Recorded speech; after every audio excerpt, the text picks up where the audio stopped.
But your next comic coming to the stage, his family comes from old money. They paid me about $14,000 to get him up halfway during the show.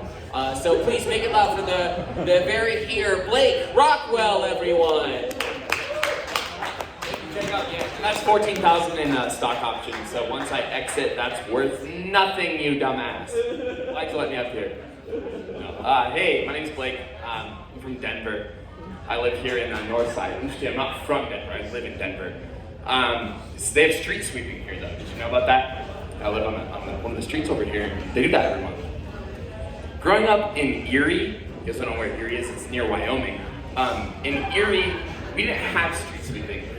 We had something different. Hey, sorry, just hold the coat, don't hold the ice cream. Oh. We're getting so much feedback. Remember how I said that? Gotcha. Hold the ice cream. Hold the ice cream. Apologies for the ice cream. So my HOA used to tell me how much ice cream I'm allowed to eat, and they also told me where I could park.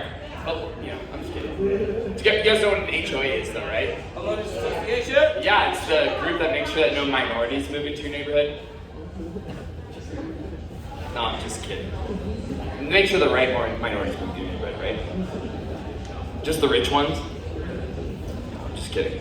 But yeah, my family, we are a lot like an after-school snack. A bunch of crackers with cheese.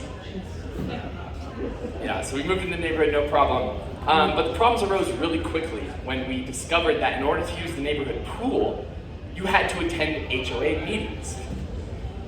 And so quickly I found out, these are not interesting meetings. We had to go, every summer, a couple times a month.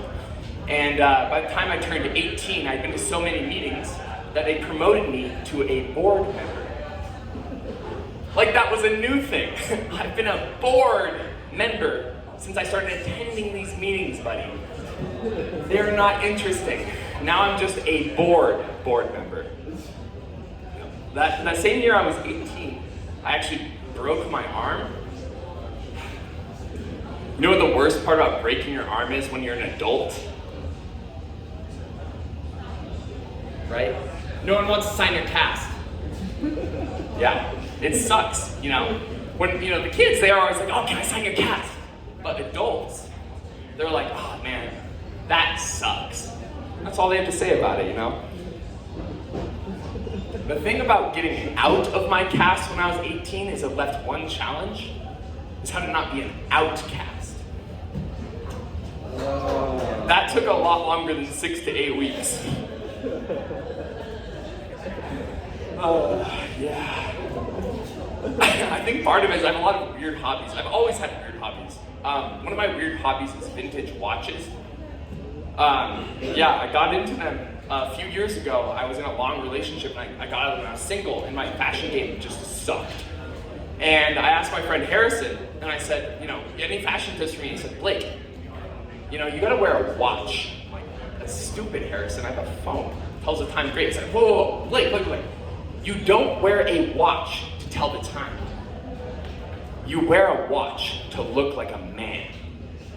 Yeah.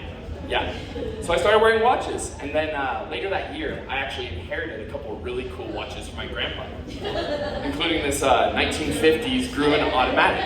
I love this watch. And the great part about being into vintage watches is every 20 minutes I can pull my phone out of my pocket to see how close it is to actually telling the time accurately. No, because they're not accurate at all. It's a joke. You have a phone in your pocket, and that's literally the most accurate clock you could possibly buy with money. And you know what the second most accurate clock you can buy with money is? Like, literally a $20 quartz watch from Walmart. The more you spend, the less accurate it gets.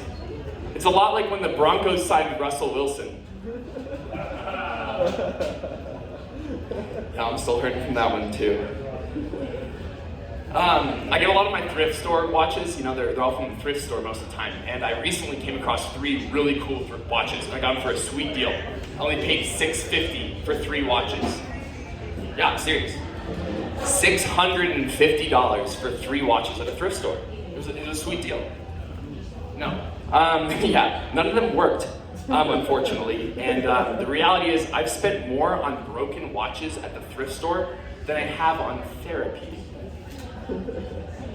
What's more likely to get me laid? Therapy?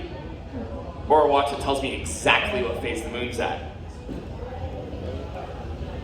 I love these moon phase watches. This is a real thing. They tell you where the moon's at. My favorite part is when there's a full moon, I can run outside and I can put my wrist in the sky and see how close is it to actually telling the time accurately. I do think that these watches are objectively stupid. You don't need them in the modern world. No one needs a watch. Literally everyone here has a cell phone, and that tells the time perfectly fine. So they're basically just jewelry accessories.